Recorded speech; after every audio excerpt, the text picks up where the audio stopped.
Yes, children.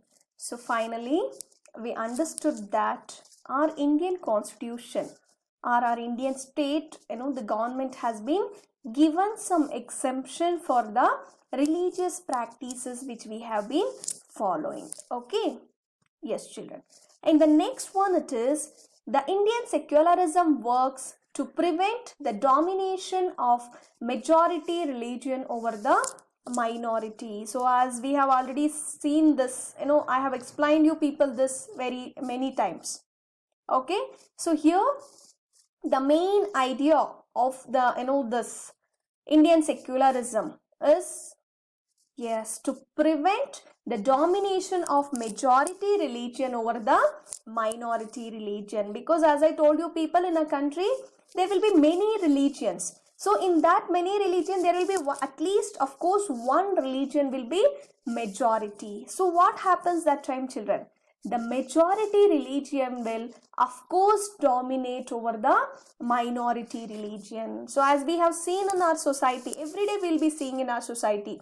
So that is the reason we can see in India only, earlier we had some kind of Dalits, we had some kind of lower caste system and all those things. But now it has been eradicated.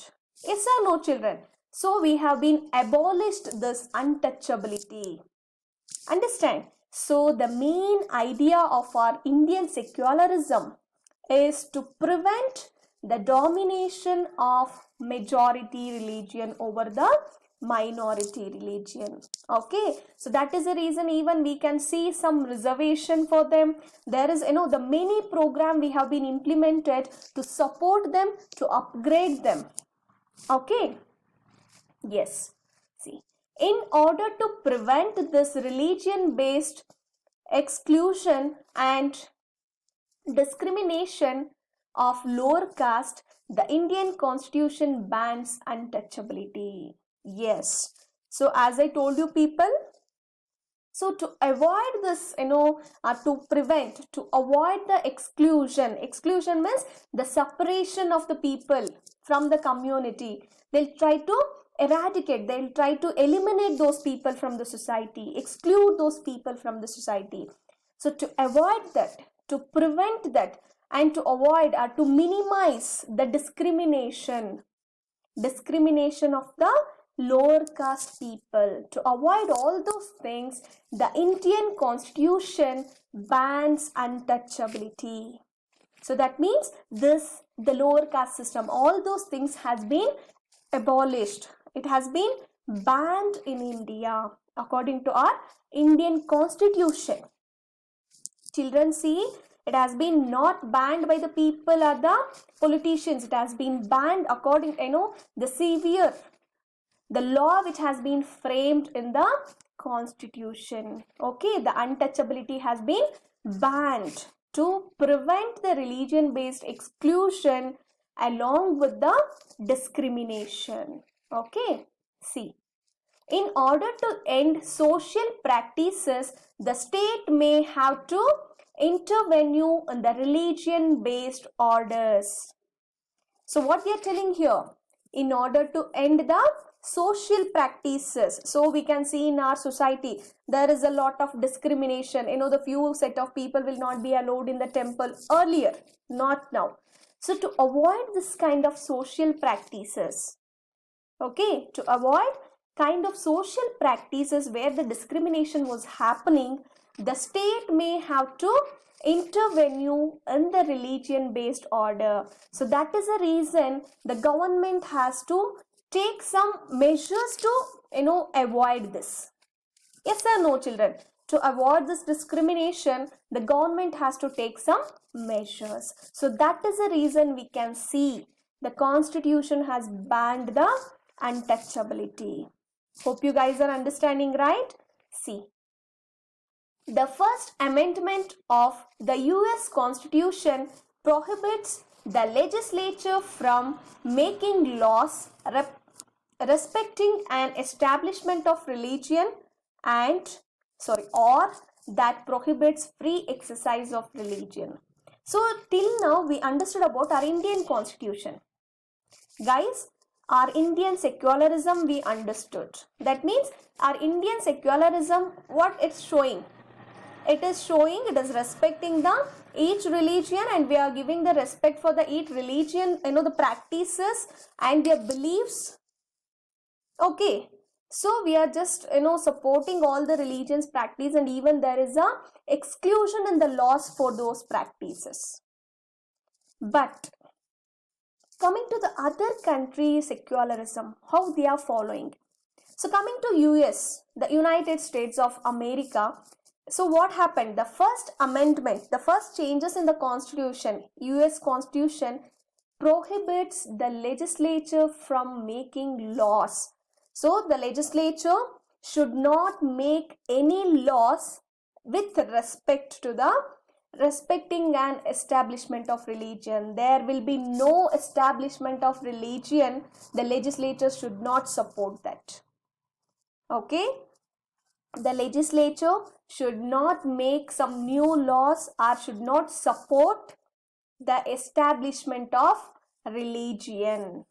Okay, or not only the establishment of religion, or that prohibits free exercise of religion. There will be no freedom for any religion. That means all the religions are treated equally, and there they have made that the religion activity should not disturb the government, and the government should not interfere in the religion.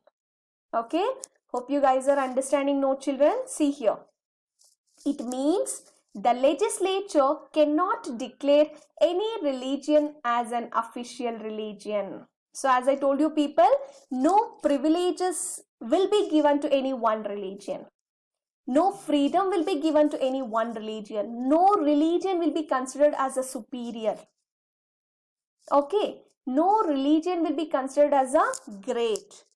All the religions are equal. No religion is considered as a official religion. Hope you guys understood, right? See, in the USA, separation between the state and religion means neither the state nor religion can interfere in the affairs of each other. So as I told you people, either government, either the religion, they should not be involve or interfere each other. So that is what in the US, the government has been declared that the separation between the state and the religion. It means there should be no interference between the government and the religion activities each other. Okay, see. It means USA secularism follows strict separation between religion and the state. So we know that the secularism means the separation from the religions and the state. But coming to the US, there is a strict separation between religion and the state. There should not be, the religion should not interfere in the state activities. The government should not interfere in the religion activities. Okay, so if we compare this with our Indian state secularism, what happened, children? See here, the Indian state is secular and works in various ways to prevent religious domination. So even in Indian constitution, Indian secularism, we are working to avoid or to prevent this religious domination. But because even in India, even now we can see that kind of discrimination in few areas. Children, not everywhere, few underdeveloped places, in some villages we can see even now. So to avoid that, so to prevent those kind of religious domination, the government is working. Okay, see. Unlike USA, in India, the state can interfere in religion on the ideal laid down in the constitution. So, example is the untouchability has been abolished. So that means in US what happens? The government will not interfere in the religious activities or the affairs. The religious activities or the religions will not be interfere in the government. But here in India, it's not like that. The government can interfere in the religious practices, the religious activities. So that is the reason there we have some, the exclusions are there based on our, the religious practices. And that is the reason we can see that the untouchability has been banned, abolished in the Indian Constitution. Okay, so here they are interfering to support the untouchability. Sorry, to support the people, to avoid this discrimination based on the religious practices. Okay, see. In Indian secularism, the state is not strictly separate from religious, yes. In Indian secularism, the state is not strictly separate from religion, but it maintains principled distance from religion. So, we have the written constitution. Yes or no, children? So, in the constitution, it has been framed all the rules and regulations to the people. Okay, so even our Indian secularism, which we are not, strictly separated from the religion and the state, but we are maintaining some, the proper distance. That means the principal distance. That means the written constitution. There they have given the proper rules and regulations. Okay, see. This means that any interference in religion by the state has to be based on the ideals laid out in the constitution. So as I told you people, based on the rules and regulations, based on the principles of the constitution, only the state can interfere in the religious activities, and the religion can interfere in the state activities on the government. So hope you guys understood right about how Indian, the constitution, secularism is working, how it is different from other secularism, and then why it is so much important. Okay, see. So finally, guys, we understood about the entire chapter. So by this, we are just, concluding this chapter. Hope you guys understood right. In this chapter, we understood what do you mean by secularism, Indian secularism, how it is different from other state secularism, the objectives of secularism. Okay, the main objectives of secularism. Let's go for recapitulation, children. How other countries deal with separating religion from state. So how other countries are dealing? So you can give an example of United States of America. Okay, they have strictly separating the religious from the states. So the state should not interfere in the government, that is religion activity. The religion should not interfere in the state. And then how India works to prevent domination of religion in majority. So the majority religion should not dominate the minority. So that's the reason we have the constitution has been framed, and that's the reason we have abolished the untouchability. Yes or no? Yes. And then what are the objectives of a secular state? What are the objectives, children? That you have to explain, understand well, and you have to explain about that.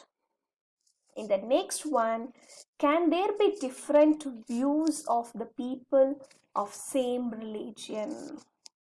Is it possible to have a different views about the same religion, children? Yes, it is, because we know that the ideas and the perception of the people is different from person to person. Yes or no? So of course their views will be different. If it is same religion also, they'll be having a different views and thoughts. Okay, that you have to understand and explain. Okay, hope you guys understood about the chapter. And then guys, I want you all to prepare the classwork. So here I have just minimized and given you the important points. You can use the same points which has been explained in the PPT, or else you can make your own notes by reading the entire chapter. It's very much important. I want you all your classworks to submit. Okay, all the best, children. Study well. Have a nice day.